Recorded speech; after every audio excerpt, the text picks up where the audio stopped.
It's the lesson with Mr. Clark on Lake Effect Radio. You gonna learn today. You gonna learn today. All right, all right, all right.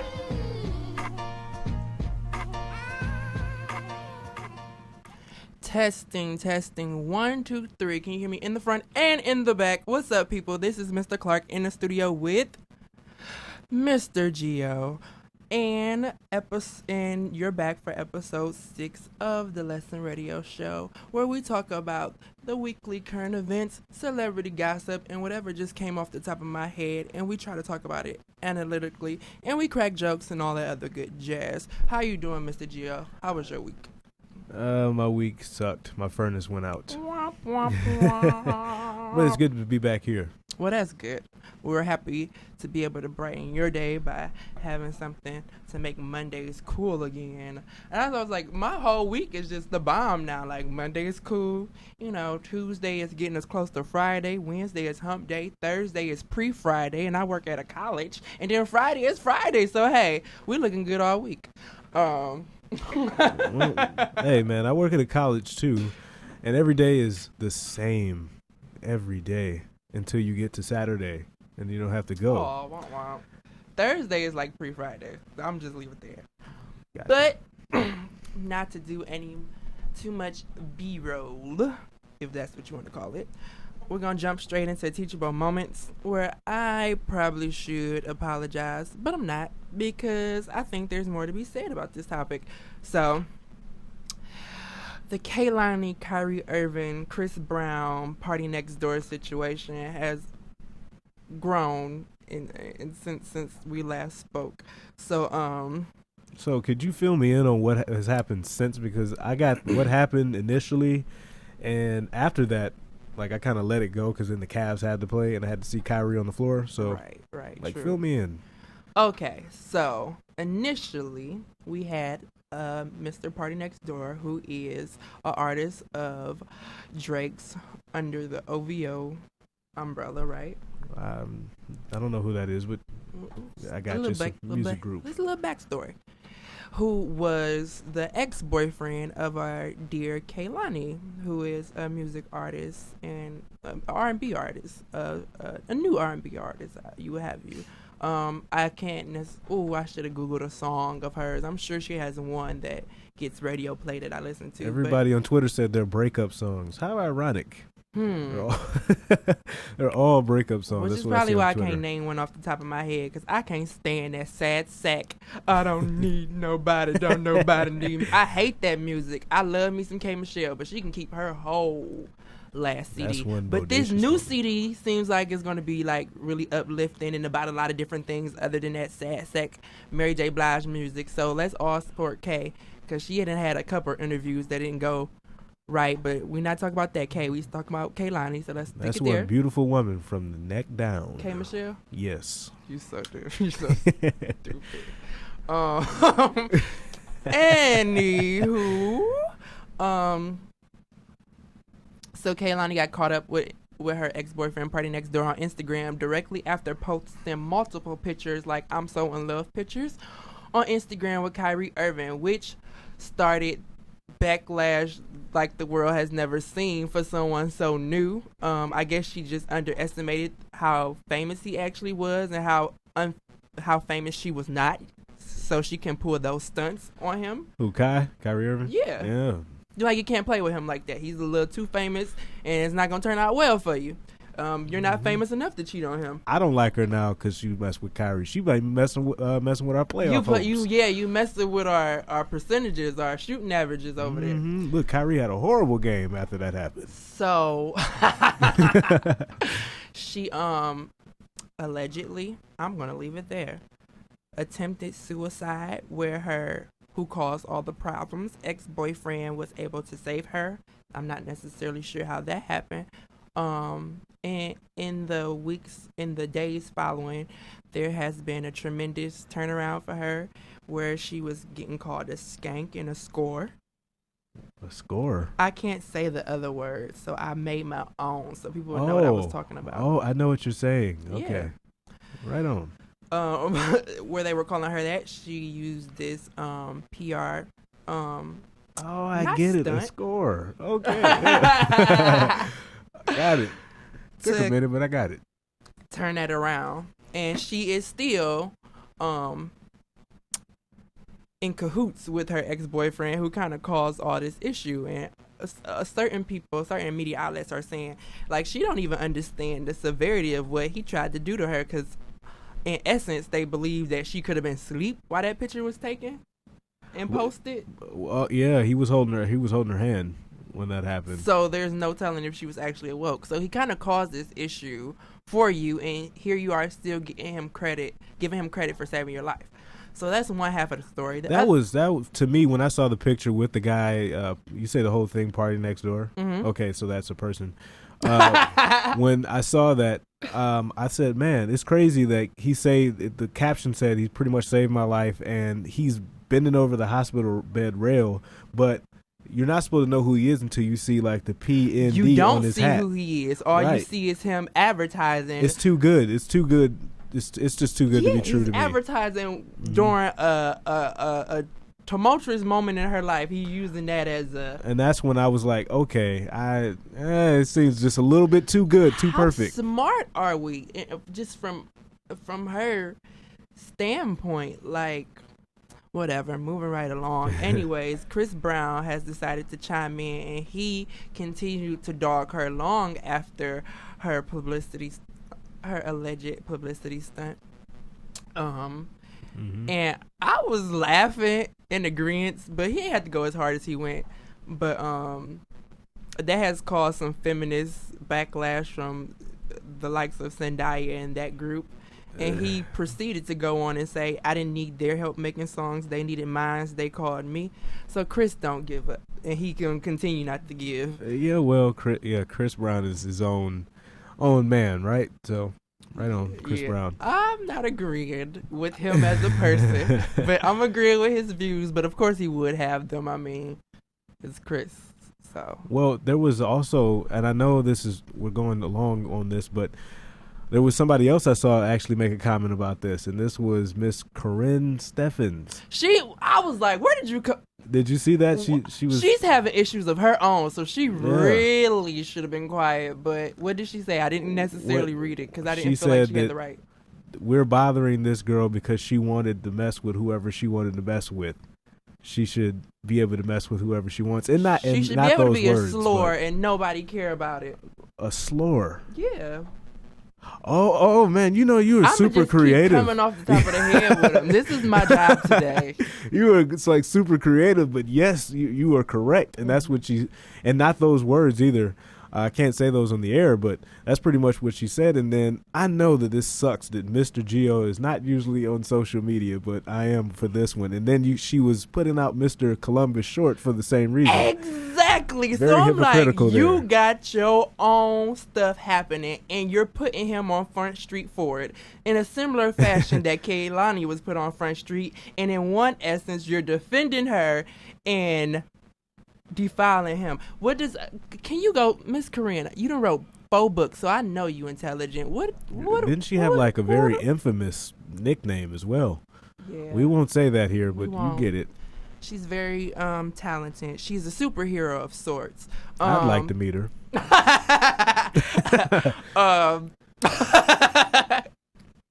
Come save me. Go ahead. I'm sorry, man. You're in distress, Gio.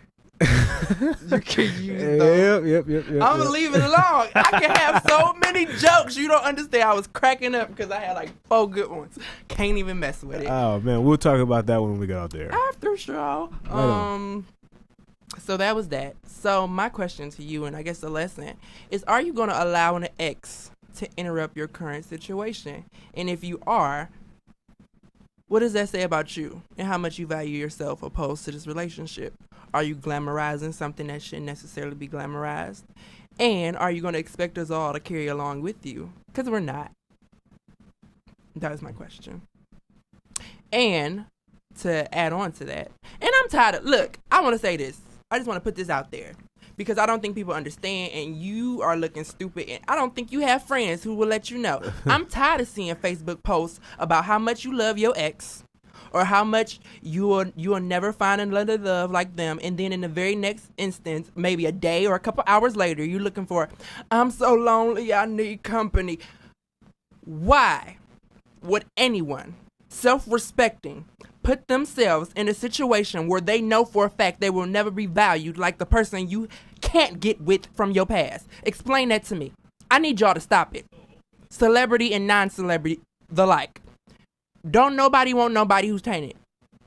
Don't nobody want nobody who can't get over themselves. Don't nobody want nobody who can't get over somebody else. Cut it out. And it's not a good look. It's not a good look at all. And if you're on my Facebook and you know you've done it, I'm talking directly to you because I'm sick of it. You make me laugh. I'm like, ain't nobody checking for you. Should nobody ever be checking for you? Because this side piece, who would essentially be the main piece, if they were to ever decide they wanted you back, would be an issue. Why would I sign up for issues? Well, hey, I'm not on your Facebook, okay? Okay. I mean, it was never me. No. It was never me. Mm-mm. But I completely agree with you. You know, there's a reason why somebody is your quote-unquote ex, you know. It didn't work out. No. It did not work out. And how could they still be the love of your life and you not with them? And if they are the love of your life, shouldn't you be spending your time trying to get with them opposed to have company in the meantime? Because that ain't going to do nothing but cause issues for a lot of people. Like, there's a lot of people you can't play like that. Well, the reason why they're the ex is because they obviously weren't worth fighting for. Because for me, I don't have that much experience in relationships, but I do believe that I'm a person, so I have feelings. You have feelings, but so I can get it. I don't like to waste my time. Right. And so if I'm with you, that means that I'm supposed to be there for a while. There's not really much that I'm going to do to, cut myself off from you. So if we're together, I'm going to make sure we work together to make it work. Now, if it's not worth it and I'm like, oh, okay, I'm not feeling this. Mm-hmm. And that's how I feel, and that's where it's at, then of course that's where we're going to be ex, and we'll probably be friends, but that's about it. I don't even believe in that. I mean, hey, I said I ain't had no experience. I'm trying to. This is television. I'm trying to help out. Technical, fill in the blanks. I'm hypotheticals around here. There might be some female listeners out there. You know what I mean? I have to have a heart, Jermaine. Yeah. Come on, man, Mr. Clark. We do. Which kind of brings us. So that was my teachable moment. Like, please, people, please let the lessons you learned that caused you to break up with the person be those same lessons that prevent you from getting back with them. Like, don't get taught a lesson more than once. That's kind of counterintuitive to life. But to move on to a different teachable moment that we kind of have, and I don't know how long we're going to talk about this because I don't really have no real inputs. I kind of wanted to see what you guys thought about it. I know how I feel because perception of a situation and what the actual situation is are two totally different things. And since we were on the topic of exes and news, I was going for chaser versus the chased and dating strategies, right? And we have Mr. Gio in the studio with us, and he had a pre-show comment that was like, oh, that'd be perfect for that scenario. So Mr. Gio is dating or considering dating someone with a child. It's over now. Okay. I give you. Did you want to be that person though? Was I supposed to say that it was you, or was I supposed to say that it was a friend of Mr. Gio's? Because a friend of Mr. Gio's, it could be too. It doesn't bother me at all. You know, there's so many calamities that happen in my life, and I find them quite humorous. But this is actually a serious question because I've been noticing lately that a lot of people have kids these days. Like people of our age demographic. I saw a baby announcement like 30 minutes ago, but go ahead. Half of the people in my college class have kids now. Yeah, it's insane. Interesting. I was like, ain't none of us making that much money, but whatever. I know damn well a lot of people aren't making that much money, and the list says I can say that. But listen, you saw me check. I'm like, whoa. Oh, no, we good. Go ahead. Yes, indeed. But so anyway, to give you a little backstory, I was in 2 weeks ago. I went to the casino with my family. Now, a lot of you people don't know much about me, but I don't like to drink, and I don't like to gamble. So why was I going to the casino? The camaraderie, of course. Anyway, I don't want to gamble, so I'm looking up. I'm and a people watcher. So I'm looking at the game. Like they have like different sports channels on television above the bar. So, naturally I gravitated to the bar. And I sit down and I'm looking at the game. I'm talking to these old people because that's what they had there were old people. And why ain't no youth night at the casino? They need to have something like that. It's insane. Cause I might stop up. Ooh, when I go with my grandmother. When I go, See? when I go up there, I'm like, dang, it would sure be nice if they had a young people section. But moving right along, Mr. Gio. So I sat at the bar, and like I said, I'm talking to these old people, and the bartender comes by, and I'm like, well, wow, like she is fine. I need to talk to her, right? All right. So he's gonna chase. Exactly. That's what, and this is the kicker right here. Mm-hmm. So as we're talking, and I'm chopping it up with her, these two drunk men, they came by and they started talking to her. So I was like, all right, I see, I'm getting like all the information I need. Like they're just talking, and I find out she's 25 years old. I'm like, that's a bet. She's good looking. I need to get her number. So I do get her number. Like, all right. And I'm like, all right, I'm gonna give you a call. She says, yeah, text me. So I text her, and she follows me on Instagram. And what do I see? I see two beautiful little girls. Okay. Like, and I see more, like over 100 pictures. Two, count them. Two. Where is that from? That's from some episode of SpongeBob. Okay, go ahead. Yeah, man, it was insane. Like, oh man, and I found out she has, twin little girls. Oh, okay. So that don't count. It doesn't count, but they're still but two. But it does. It is still two. And I'm like, oh man, do I keep this going? Because like honestly, I'm not ready to be anybody's father or father figure or anybody's. Like I keep telling everybody, I won't even share my remote at night. You think I'm going to have something to do with kids? No. So my thing is like, what do I do? Do I like continue to pursue her or not? And then that's where the whole thing with chaser and the chase thing comes in. Is like, I don't want to be a chaser and have to come into this type of situation. You know what I mean? Like, that's tough. That is really tough. As opposed to being the one who's being chased, you don't have to deal with that because I know what set of priorities and different scenarios that I'm in, so, and I can, pretty much shut down or keep things going the way I want them to. So do you prefer being the chaser or the chasee? Was that a question to me or in general? In general and to you. Yeah. So I think I consider myself a little bit of both, right? I need to be on the other side, the chased. Don't we all? I think subtly, because this is not a masculine, feminine world anymore. There's no set gender roles as there used to be, where if you were a male, you were definitely going to be the chaser, and if you're a female, you were definitely going to be chased. So, well, why can't more females chase me then? I know, right? Jeez. I guess it's directly related to this is me being introspectively my introspective knowledge. So these are the things that I've kind of, dang, I didn't even bring.